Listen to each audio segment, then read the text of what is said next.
nimepoteza mfanyikazi na nimepoteza pia pesa katika duka langu la Mundika, na hii maneno imetokea wakati wa saa 7 hivi ndo nimepigiwa simu ati duka lako limevamiwa.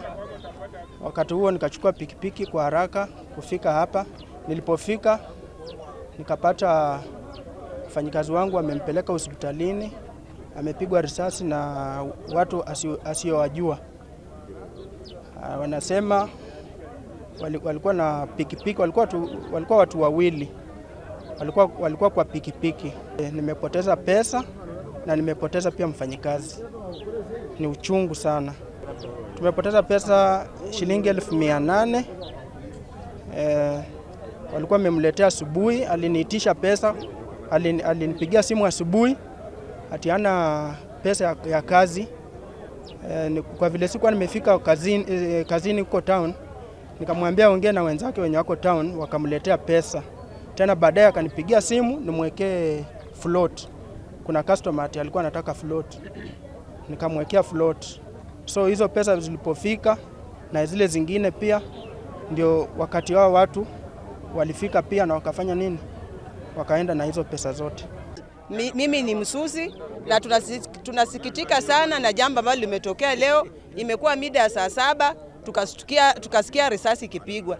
Tulipokuwa tunajieleza ni nini, nikaona huyu msichana Anet akitoka kwa M-Pesa akiwa ameshika tumbo. Nikasema si ni Anet. Kidogo risasi ya pili nikaona akaanguka kiinua miguu juu.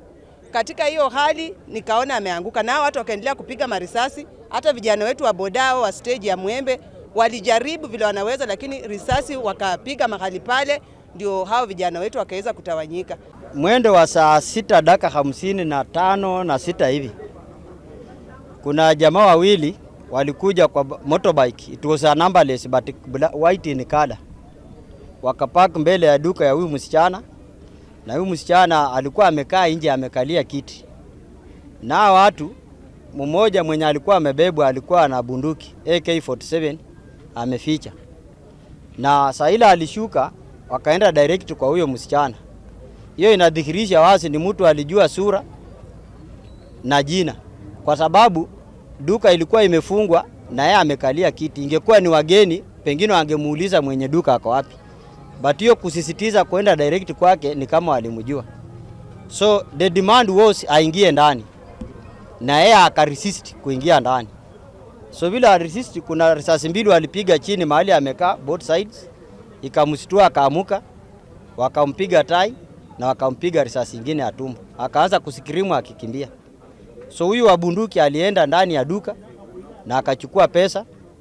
Tulikuwa na boda karibu hapo, walitry kuintervene, hata wakajaribu kureact kutumia mawe, lakini yule mwenye alikuwa na bunduki bila alitoka ndani akiwa na pesa, akalipua risasi upande huu na akalipua kwa kibanda ya boda. Ni Mungu tu amesaidia, kwa maana ilipiga mahali walikuwa. Unfortunately ama fortunately haikushika mtu yeyote. So hiyo sikea ya hiyo sauti na hiyo risasi ilisikea watu, wakapanda pikipiki na wakateremuka njia ya chini. So watu tena kuanza kujireorganize kufuata. It was a little bit late. Mimi nimesaliwa hapa, nimelelewa hapa, I'm almost 50 years. Hakuna siku incident kama hii haifanyika Mchana Mundika. This was the first one. Watu kukuja Mchana na kuua mtu na kukimbia na pesa, the first one.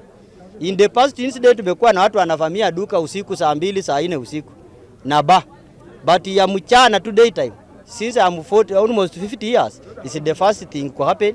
So ilipata watu wetu weko wanaware, they are scared, so ilituacha tunabutua. Leo tukiwa na msafara ya rais ya Jamhuri ya Kenya na Sewa, ndio ile siku tena imekuwa mbaya kwetu sana hapa, kwa sababu tumeingiliwa na wakora Mchana, na sio wakora yenye wamekuja na panga, wamekuja na bunduki. Na sio bunduki moja, tumeambiwa wala wawili wote walikuwa armed. So tunasema serikali ya kuongozwa na county commissioner na security team yake, sisi leo tumepoteza msichana ambaye alikuwa hapa anafanya kazi, na tuna condemn in the strongest terms possible, kwa sababu kama Commander in Chief of the Defense Forces ako 4 kilometers kutoka hapa na wakora wanaweza kuingia hapa na kuchukua pesa na kuchukua maisha, kwa sababu bila tunaongea hivi we have lost the girl. So sisi tunasema security ya kaunti yetu hii lazima to call them to order, wa restore mambo ya security ya mali na maisha ya wananchi. We cannot continue like this. Kama tunafahamiwa saa 7 ya mchana jua ikiwaka, who is safe here? Nani ako safe hapa? Tunataka kuambia county commissioner ile proposed police post ya trailer park hapa ifunguliwe haraka na waongeza askari.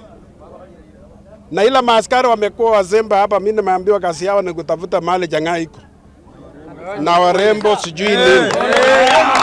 Lazima hao watu wajua wameletwa hapa kuchunga maisha ya wananchi na mali ya wananchi.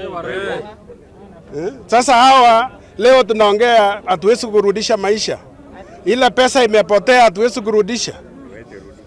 So sisi tunasema lazima hawa wakora watafutwa na washikwe na serikali.